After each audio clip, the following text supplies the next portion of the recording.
fairness is important to me, and I think it's important to a lot of people, but there's also, I think, some really compelling ways to bring people into this conversation that are not justice related at all, in the sense of it's not like we're saying, okay, we need to sacrifice a bunch of things to make this work.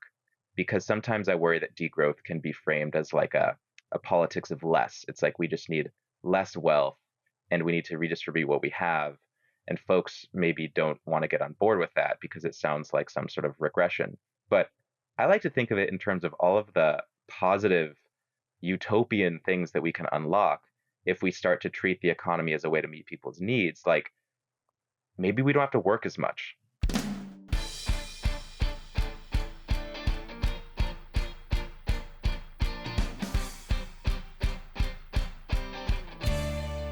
Hello, and welcome to the Politics Girl podcast. I'm your host, Lee McGowan. Let's get into it. A couple weeks ago, we were lucky enough to have Sage Linear on the show to talk about a new way of looking at the environmental crisis and how we can approach it from a solutions-oriented place rather than a doom and gloom place. As an extension to those ideas, and as a different way to talk about our climate, our planet, and our environment, I would like to add in our economy. My guest today is Michael Mezzatesta. Michael is an economist, an entrepreneur, and an educator who has started using social media to spread his ideas for a better future. You can see his videos on Instagram and TikTok, where he explores the ideas of economics, climate, and finance, and how they all intersect. Both Sage and Michael are out here doing the work to address how to improve our lives by changing our culture, and both of them are coming up with solutions that are far different than things we would have originally considered. It's not just about things like recycling, it's about resetting our actual economy. And as someone with an economics degree from Stanford University and a passion for this work, Michael is one of the best people to talk to about this. So without further ado, please welcome my guest, economist, educator, and social media professor, Michael Mezzatesta. Welcome, Michael. Thanks, Lee. Thanks for having me. Good to be here. Thanks for coming. I mean, I first found you on Instagram as you started your Ideas for a Better Economy series. And you caught my attention because you were basically saying that all these things that we worry about, the high cost of living, homelessness, the climate crisis, income inequality, they were all predictable consequences of the way our economy has been set up. You started talking about this new type of economics being developed that attempts to address these problems, and it's called ecological economics. And as you point out online, this isn't something that's being taught in most schools. So you took what you knew from your own economics degree from Stanford and you started doing research yourself. So could you give us a little bit of a rundown on what you think we should know or start thinking about when it comes to ecological economics? Yeah, absolutely. Thanks for the great intro. It's easiest to think about it in contrast to economics the way it currently works. But I'd say, the headline is that it's a new school of economics that grounds the economy in the world, the environment. It actually says the economy is part of a broad ecosystem of the planet and life forms that live on it. And it does away with this assumption in modern economics, that the economics that is taught in most schools, that the environment is something completely separate from the economy. So if you take Econ 1A at most universities, they'll teach you about externalities, and pollution in the environment is one of the things that are just like, oh yeah, that's not part of this. We're not talking about that here. That's something different from the way that businesses operate. And ecological economics has come in and said, hey, that's not a great way to run the economy. There's a lot of issues that are going to pop up. It's kind of predicted a lot of the things that are happening now and said we should actually have a holistic approach to thinking about the economy, biology, the environment, ecology. And if you actually take a synthesis of those sciences and social sciences, ecological economics is the result of folks who have done that work and started to teach economics in a new way.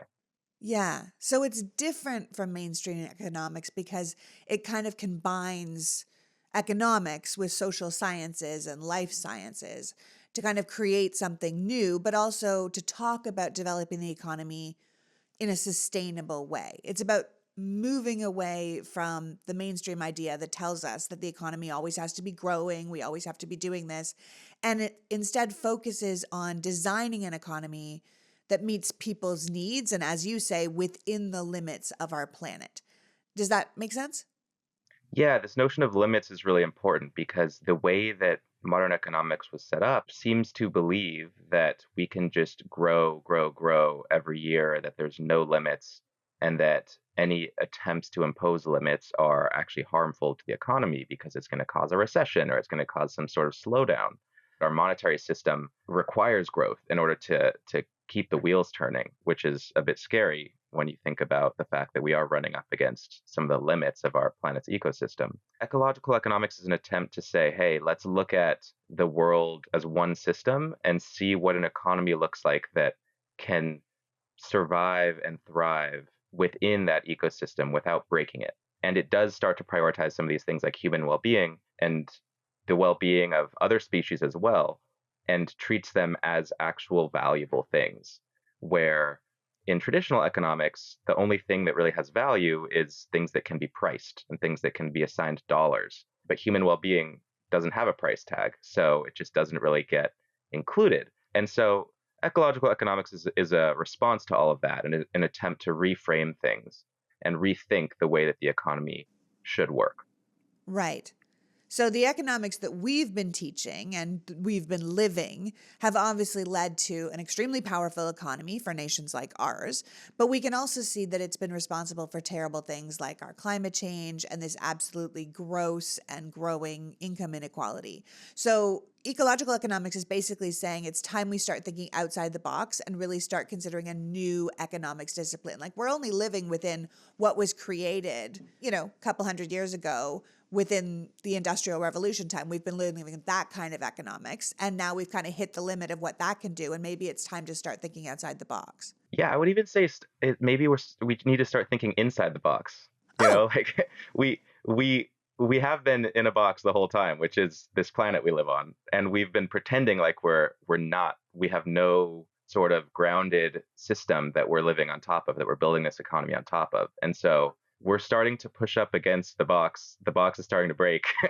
And it's really alarming, actually, because this world we're on is what sustains life. It's what sustains our well-being, our health and happiness, is our species and every other species. And so we need to start thinking about an economy that actually thrives within that system. And so really, I think that ecological economists and folks in this field and, my teachers and the folks whose work I try to summarize in my videos, they've really done a lot of work in thinking through not just what are the ways that our economy can interact better with the climate and help maintain things like biodiversity and clean air, clean water, all of these things that are really helpful for life. But human also, life, yeah, human human life. life. And we keep saying that, like, I mean, the planet ultimately, if we kill ourselves, the planet will be fine. It's been here for a really long time. Right. It'll sort itself out. We're the ones, like, we have to start thinking of it like, we need to sustain human life.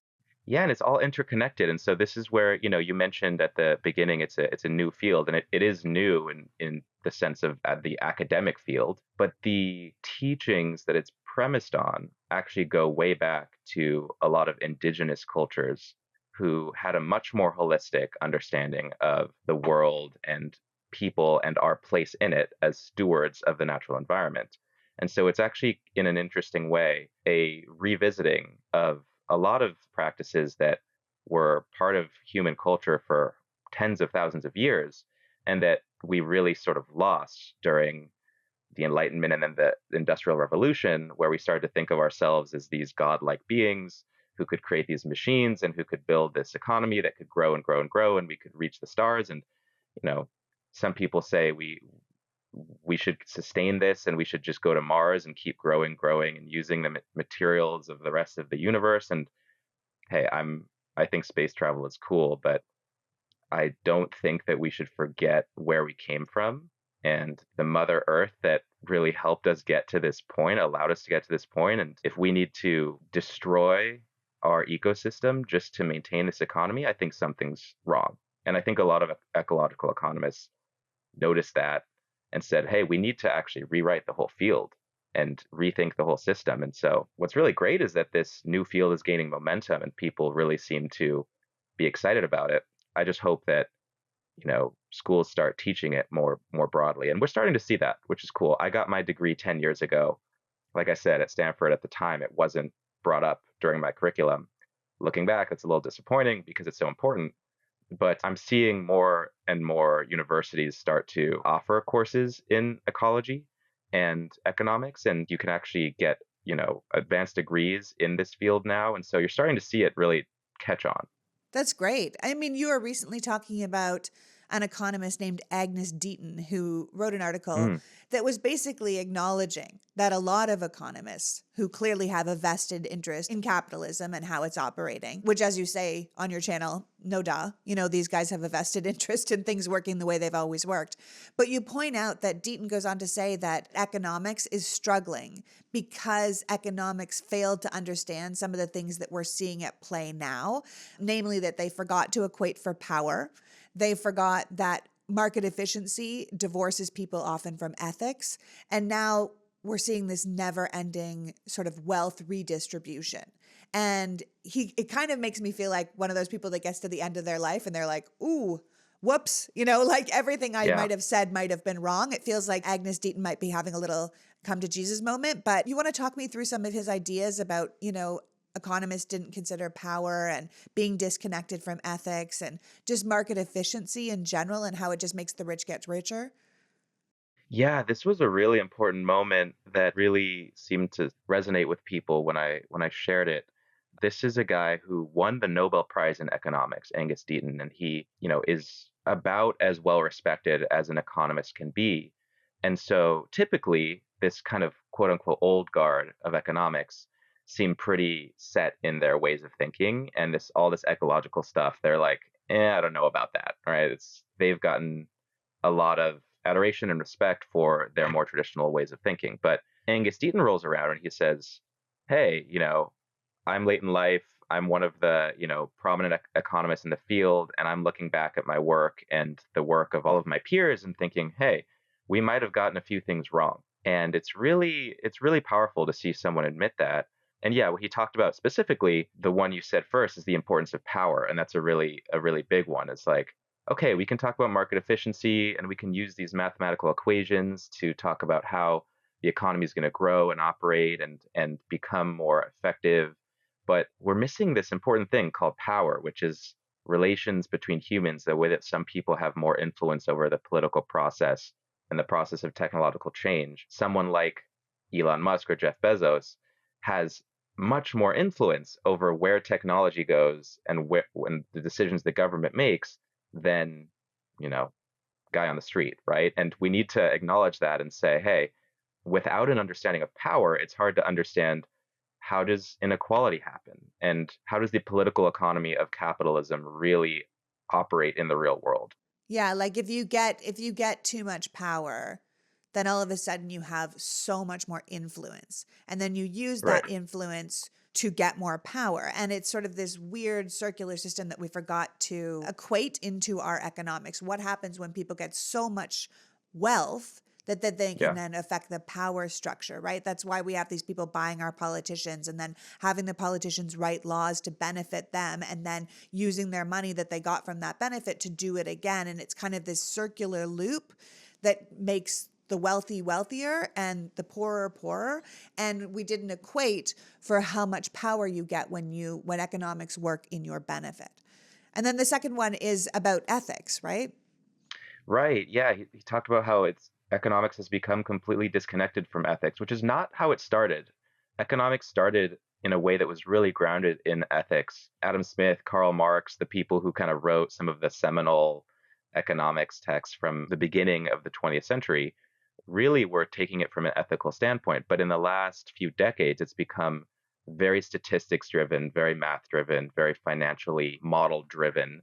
And so it's all about efficiency, numbers going up. And we've sort of failed to realize that when the stock market is going up, we're like, okay, great, the market's becoming more efficient. But we're not thinking, are people happier? Like, is life getting better for folks? And that like what's the point of the economy if we're not improving well-being and happiness of humans and also ideally the other species on the planet? So he's saying, look, we're doing a really good job of growing this thing, but has it become disconnected from what people actually care about? And Pete says, yeah, I think it has, which was a very, compelling thing for him to admit. It is really compelling, especially when you think of market efficiency and how it's disconnected from ethics and then how it affects regular people, right? This is how you end up paying your workers less money, or how you treat your workers, or when you expect your workers to be there for how long, which has led us to the whole collection of things that have been undervalued. So, we do things to grow the economy, to grow our business, to make things make more money. And then we end up with child workers, or cutting down rainforests for more Right. beef, or sweatshops, or environmental disasters, or poison water, or people getting cancer from industries that are in their neighborhood.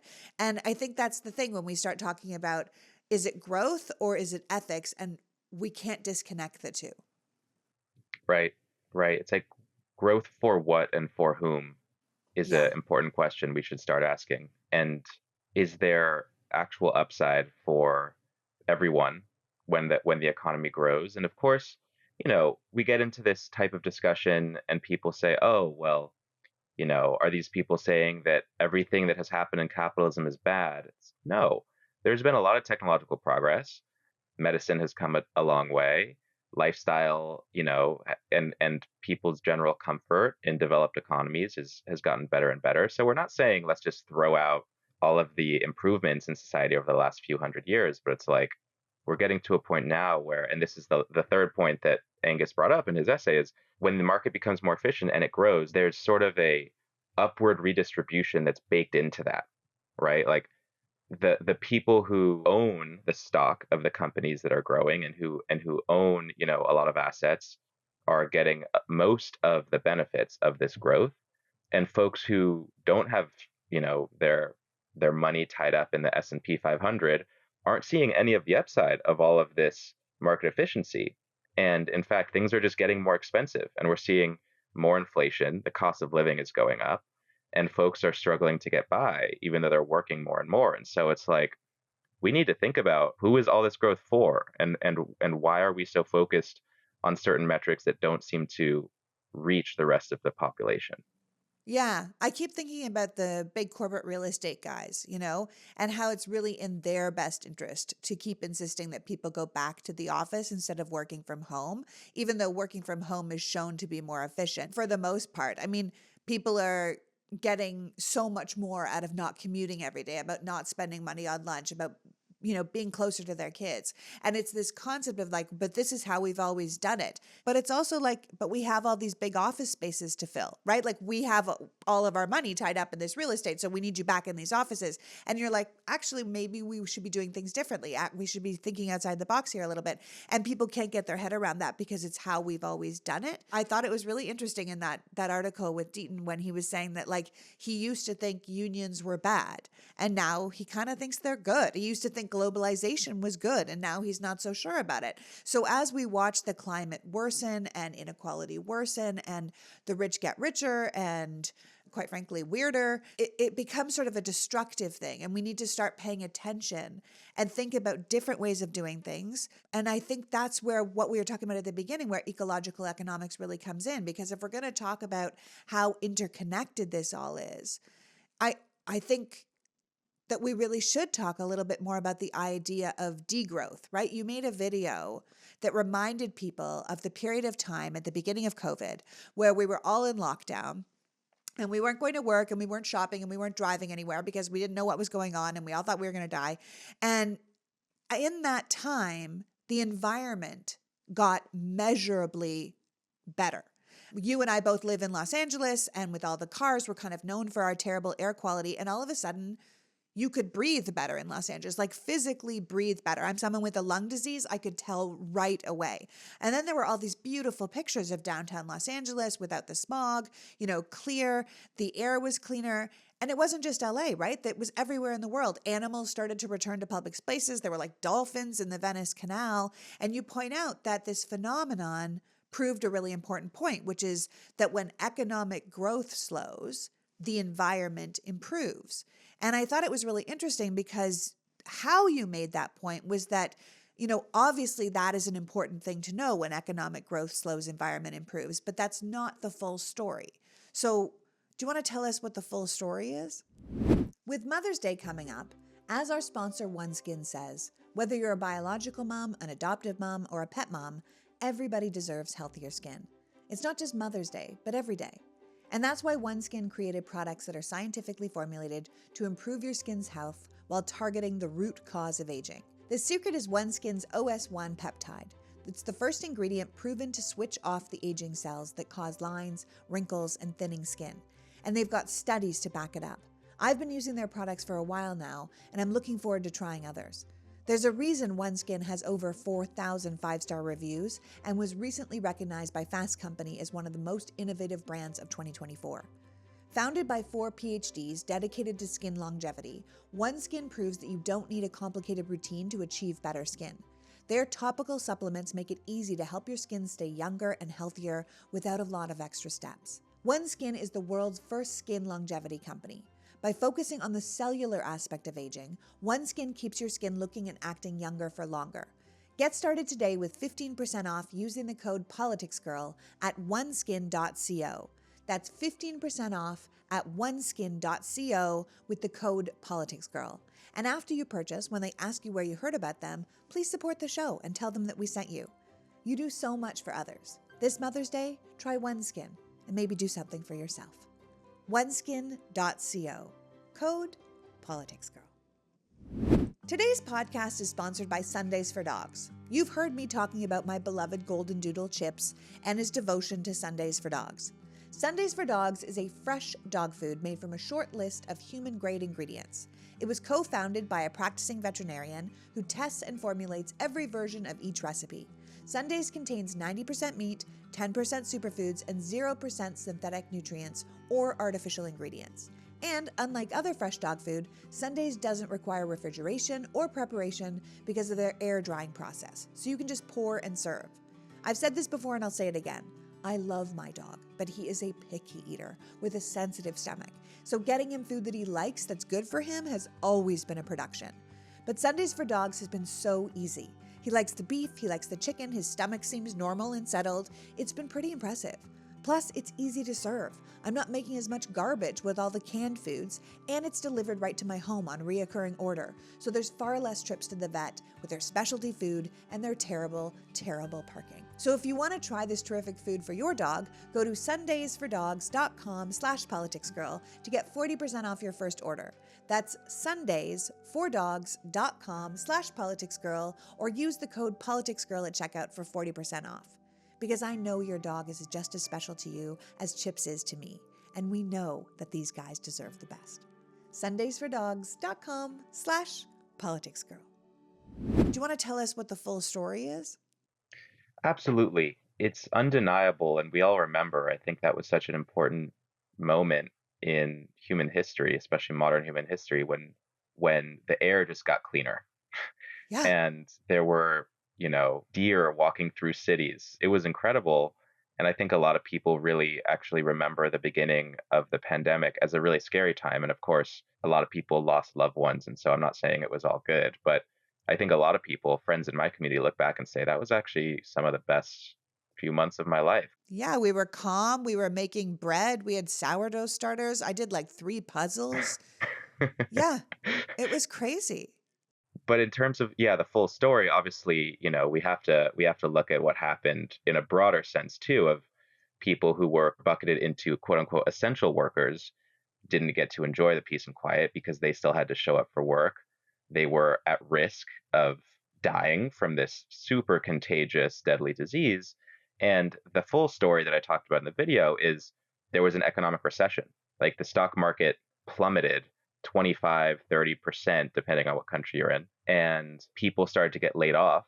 And so typically when there's an unplanned recession like that, the folks who are most vulnerable bear the consequences. The folks who are frontline workers or who maybe just didn't quite make it into the essential categorization get laid off, retail workers or people in food services.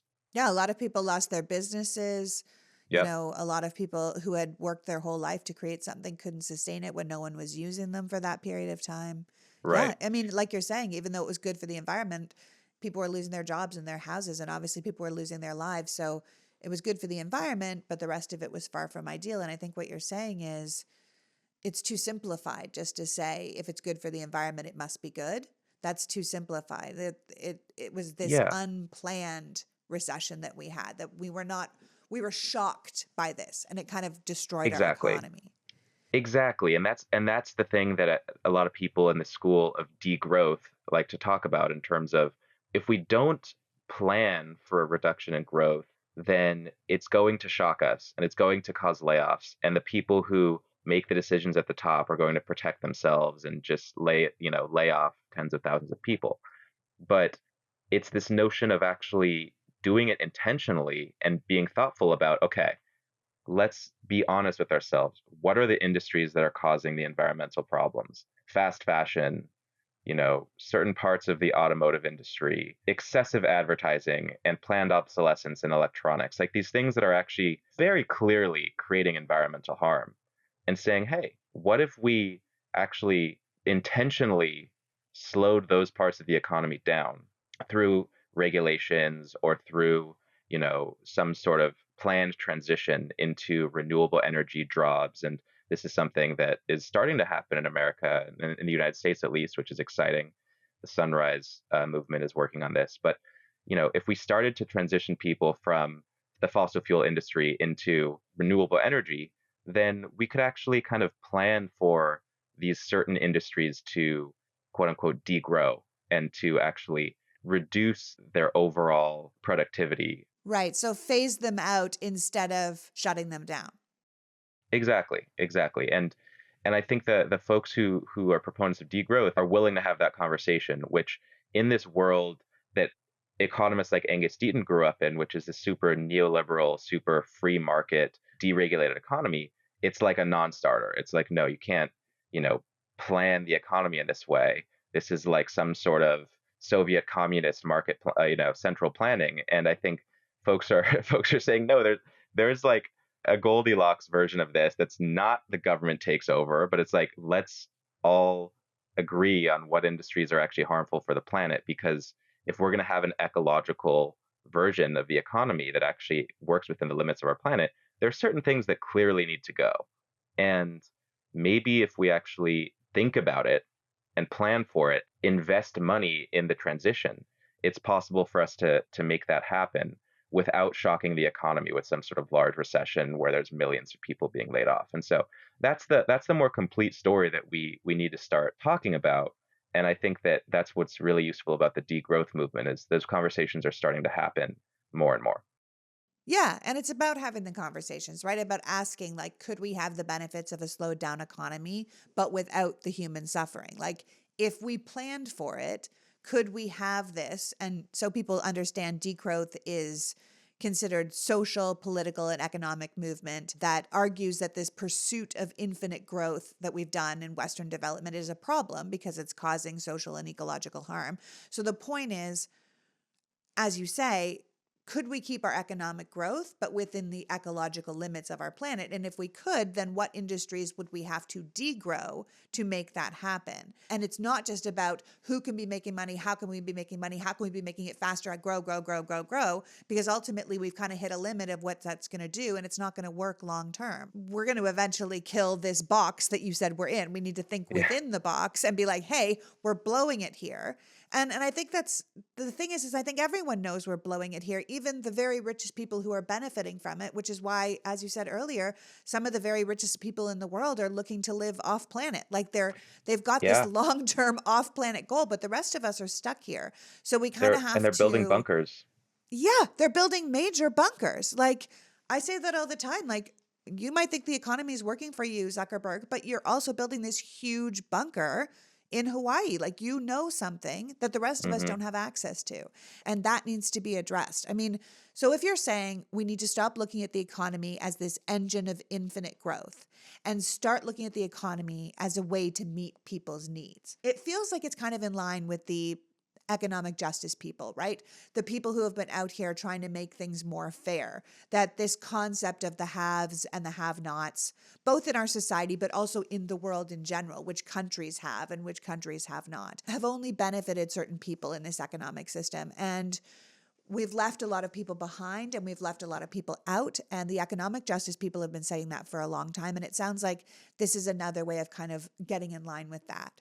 100%, 100%. I think a lot of people do think of degrowth as a form of economic justice, especially on the international scale, and thinking about which countries have benefited the most from this infinite growth engine that we've set up, and which countries have been left behind, and how do we make sure that those countries that are still growing and still like working to lift their people out of poverty, how do we make sure that future growth benefits them and that we account for the decades, centuries really, of extraction from those countries of minerals, of resources, of labor used to be like very explicitly through slavery, but now it's in this much more sort of implicit way of we just take lithium and cobalt out of the mines of these countries that have GDP per capita that are incredibly low and that people are living in poverty, and we say, hey, our multinational corporations are going to go mine your metals so that we can make electric vehicles in the global north. It's not quite as explicit as it used to be, but it's still a form of economic colonialism. And so a lot of degrowth proponents, Jason Hickel being one of the most prominent,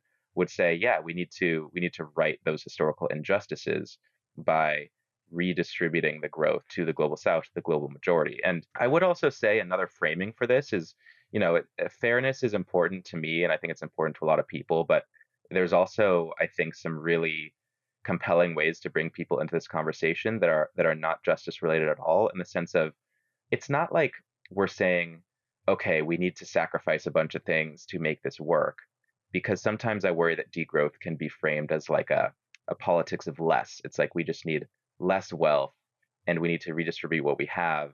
And folks maybe don't want to get on board with that because it sounds like some sort of regression.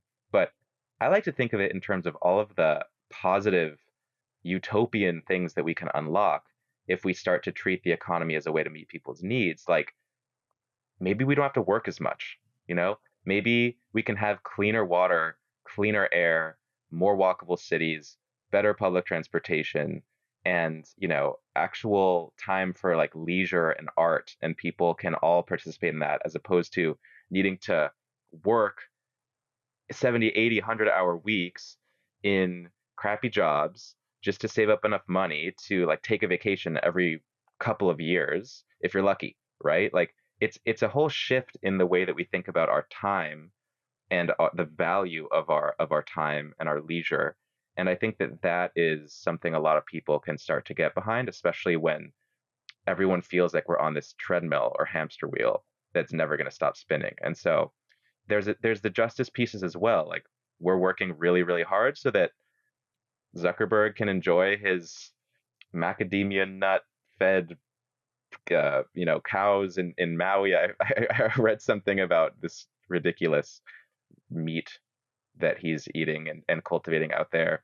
Good for him, really cool. I don't know if people should have that much money, and I don't think that it's super sustainable for so much wealth to be going to so few people. So there are some aspects of like, okay, what is enough? And where do we draw the line at the international level and at the personal level and at the cultural level? How do we think about, you know, why we're here and what we're doing in this life, and can we start to get the economy to kind of point towards a more happy, healthy society? Sure. And I feel like politics fits in here because Totally. changing the economic system would clearly require a political shift. What are some of your ideas about how we do that? I think that we need to be honest, and Angus Deaton mentioned this in his essay. We need to be honest about the importance of power and the role of power in politics.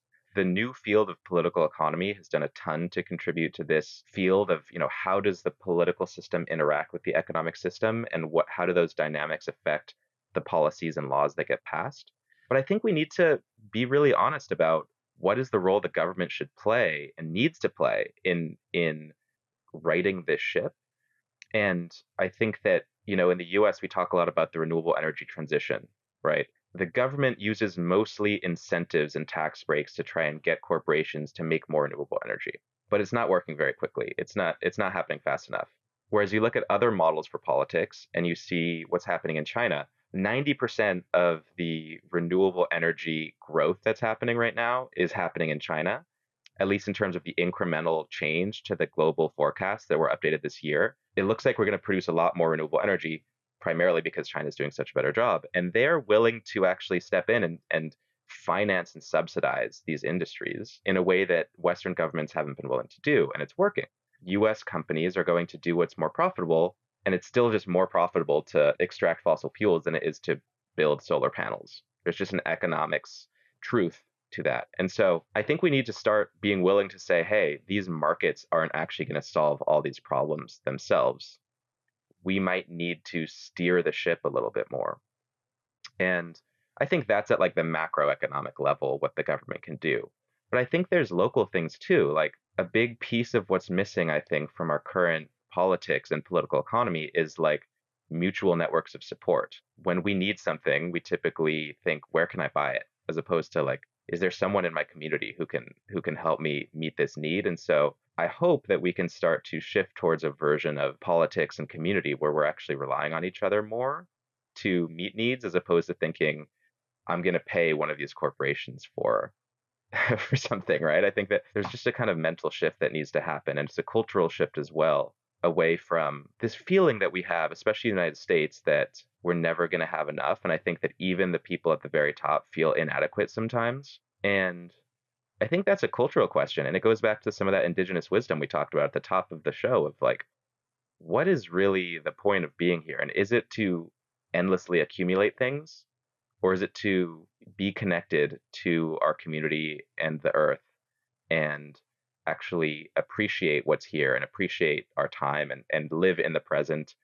And I think that that is a cultural change it's political, it's somewhat economic, but it's really like a change in our hearts and minds and spirits. And I think that that is an important element of this as well, that you can, I don't know if you would consider that politics or something different, but what do you think? Is that politics or I is don't know. that I think something I think else? you're right about it needing to be a cultural shift. I think the thing is that we've created this culture that's like respect the hustle, and Hmm. maybe it's like we should be questioning the hustle. You know what I mean? I think most of us can tell you that we're not happy. That I saw a thing the other day online and the person said, "I feel like I'm always saying just let me get to the end of this week." Except I say it every week, right? Like it just seems like that Hmm. all the time.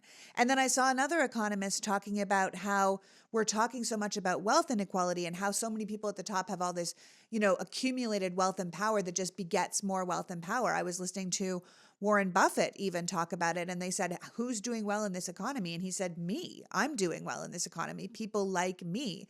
And he said, but it's not like we're doing it like we used to. Like I built a factory and I'm saving money, and then I build another factory and I'm kind of growing this business from my hard work. It's not like that anymore. He said back in the day, if you were like a really successful farmer, you weren't going to be that much richer than your farmer neighbor. Like that dichotomy wasn't going to be the way it is. And that's not the case anymore. We seem to be headed into this new gilded age with new robber barons and these people that are making money hand over fist while everyone else struggles. And I think most of us can see that it's not sustainable and that we don't like it and we're unhappy. And so many people are saying that out loud now that I think thinking of a new way of doing it, culturally shifting our mindset, choosing politicians that will follow that cultural shift is, it is the way we probably should be thinking. And I think it's unfortunate that schools aren't really teaching these ideas and these sort of critical thoughts for people to wonder if there's a different way of doing this. So if people are interested listening to us speak about this, how do you think that we change the narrative and get more people interested in trying something new and potentially something far more beneficial for humanity? How do we teach them about it when it's not in the mainstream? How would they know? Yeah, I mean, I think that if you're going to study economics today, check if there's an ecological economics course or if there's some ecology there. If you're going to go into social sciences at all, I think that these interdisciplinary fields that are starting to take more shape and starting to gain momentum are really where I would point you towards. And some schools are leading the pack and some are behind. And I think that that's something that I would definitely look into. There's a few people who are sort of, I think, doing incredible work to share these ideas. I try and use social media to amplify those people. So, welcome to look at my videos for some of these summaries. But Kate Rayworth she calls herself a renegade economist at Oxford who is doing some of the best work. I think she came up with a new type of economics called donut economics, which is really a visualization that encapsulates the core ideas of ecological economics in a super easy to remember way. And so I would definitely point you toward donut economics. I mentioned Jason Hickel. He's an anthropologist actually who studies the history of how these ideas have taken shape and how capitalism happened, how we got here, and how we can get ourselves into a better place. Those are two of the leading thinkers in this space. And there's also one last thing I'd recommend is a podcast called The Great Simplification by Nate Hagens. It's also a YouTube channel. He talks about the intersection of ecology, energy, climate change, economics, and culture and psychology. It's just sort of the most like unified presentation of some of these ideas that I've found online. And so those are three thinkers and leaders in the space that I'd point you towards. And if I can, honestly, Michael, I would like to point people towards your work because it's all Thank about you. opening our minds to new ideas, and you do it in such a fast, easy to absorb way. It's about these big concept ideas that you sort of boil down to make it easy to understand and sort of start saying like, maybe I might want to know more about that. And then you have these great things like you have a bookshop attached to your Instagram that tells people like what books you would recommend if you what they want to dig more into that kind of work. So tell people how they can follow what you're doing so they can go to you as a great starting point for this kind of work. Thanks. I appreciate that. Yeah, I'm Yeah. mostly on Instagram and TikTok. What I try and do is take these big concepts and synthesize them into bite-sized educational videos where you can learn a little bit and then find resources to go deeper. And I'm also keeping my eye on the news and seeing, what's out there that's super relevant to the this evolution of thinking towards a more ecological version of our economic system, and sometimes just waxing poetic about where we're at and where we should go. So on Instagram at Michael Mez is probably the best place to find me. I'm on all social networks, but that's where I kind of focus my creative work.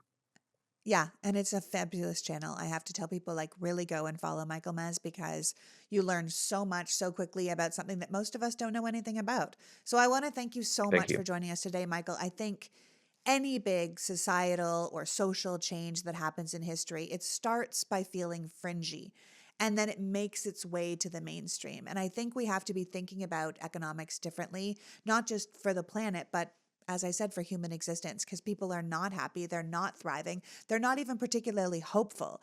And I would like to see that change. And maybe by adjusting the way we look at profit and economic growth as the only success model would be a good way forward. You said in a recent post that it's easier for people to imagine the world ending than it is for them to imagine capitalism ending. And maybe we need to, you know, improve our imagination. 100%. Our imaginations are really the key to unlock a better future, I think. So thank you for the endorsement. And yeah, I think that the more we can do to have these conversations and point, activate people's imaginations towards all the ways the world could be better and safer and more clean and more just enjoyable are really for the best. And so thanks for having me on. And I hope that, folks can get something from this conversation. Me too. So that was Michael Mezzatesta, reminding us that there are ideas out there for a better economy that could benefit all of us and not just a select group at the top.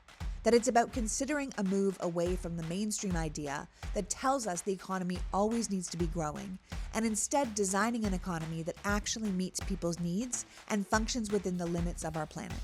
I want to thank Michael for joining us today and for doing the work he does, and you for caring enough about our country and planet to be here. Now go follow Michael_Mez online and be curious about a new and different kind of economics. Until next week, PG out. The Politics Girl podcast is written and performed by me, Lee McGowan, in partnership with the Midas Media Network, and produced and edited by Happy Warrior Entertainment. All rights reserved.